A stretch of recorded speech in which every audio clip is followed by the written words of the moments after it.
What disturbing rumor turned out to be true at your school? When I was a senior in high school, we had a new teacher join the faculty to teach health and home economics.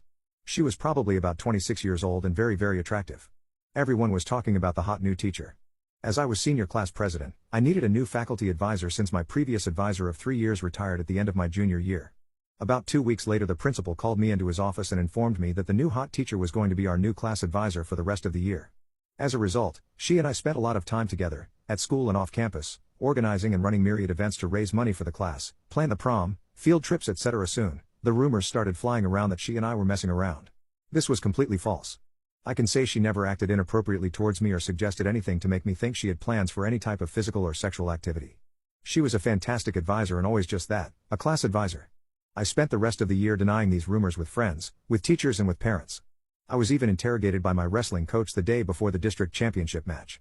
She and I had a laugh about it at graduation as she had to face similar questions from other faculty as well as the principal. She confided in me that she had tendered her resignation, but the principal would not accept it and said he believed her and would ensure the rumor was squashed. So I graduated and left for my plebe year at West Point, forgetting about the entire situation. At West Point, the first year is called plebe year rather than freshman year. The first semester of my plebe year was moving along as it should, with no unusual events worth mentioning until the final month. Then, in early December, the topic of my high school faculty advisor resurfaced. One night when I was studying, there was a knock on my door and the company tactical officer, a regular Army captain, walked in and told me to report to his office immediately as there was a phone call for me from the Dover Police Department. Now, I immediately assumed it was my brother playing some kind of twisted joke on me since he was a captain in the very same police department waiting for me on the phone. Since my TAC was standing right behind me, I answered the phone as we were taught. Cadet Kerwick speaking. How may I help you, sir/ma'am? I immediately recognized the voice on the other end. It was not my brother but a close friend I had grown up with and known for over 15 years. He said, "Hey Steve, hope things are going well there, but I don't have time to chit-chat. I need to record this call and ask you some questions. Do you consent to being recorded, and will you allow me to swear you in so that this is official, and if anything you say is later proven to be false or misleading, you may be subject to criminal charges and a warrant issued for your arrest?" His name was Bill, but we all called him Woody. I said, "Woody, is this some kind of a joke? Who put you up to this, because I'm about to shit my pants as I have no idea what this is about."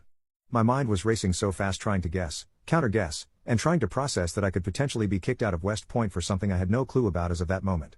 Woody replied, "It's no joke, and this is a very serious case we are investigating concerning inappropriate behavior between an adult and a minor or minors with regard to possible consensual or non-consensual sexual activities or sexual assault." That's when I knew exactly what this was about. I said, "Go ahead, Woody, I consent and will answer any questions you have." So I basically had to repeat his words almost like being sworn in as a witness who was going to testify in court. The questions all focused on that hot, young class advisor I worked with during my senior year. They kept me on the phone for an hour asking every possible question imaginable and then asking those same questions again in a different way. I answered every one honestly and candidly. But at the 1 hour mark I was becoming agitated as it seemed like they were on a witch hunt and were going to keep asking questions until they got an answer they liked. So I spoke up and said, "Gentlemen, you can continue to ask me these questions in any order or format that you desire, but I can assure you that my answers will not change because they are truthful, and there was never one moment where Ms. X acted inappropriately in front of me. She was always completely professional and never even insinuated at something that would cross the line between teacher and student." Following that statement, they had no further questions and told me they would contact me again if they needed to follow up or get additional details. My TAC could see I was visibly shaken, so we talked for another hour and I told him everything about the situation.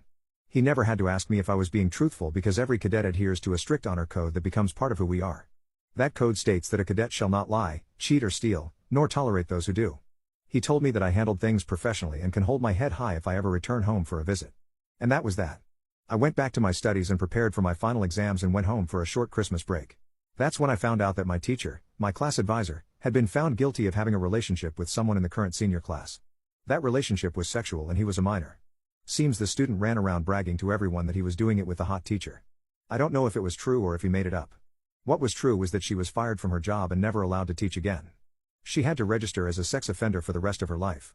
She lost everything: family, friends, money, possessions, and had to serve time as an inmate in a state correctional facility. If you ask me what I think, I don't believe it. I know the kid who was allegedly in a relationship with her. He was a complete jerk. Loud mouth, not smart, not smooth, not good looking, and most of all, he was a liar and a storyteller who would say anything if he thought it would make him look cool. I had wished I could have tracked him down and interrogated him my way. My guess is things might have ended differently. But I never got the chance to run into him and the cards he laid were played.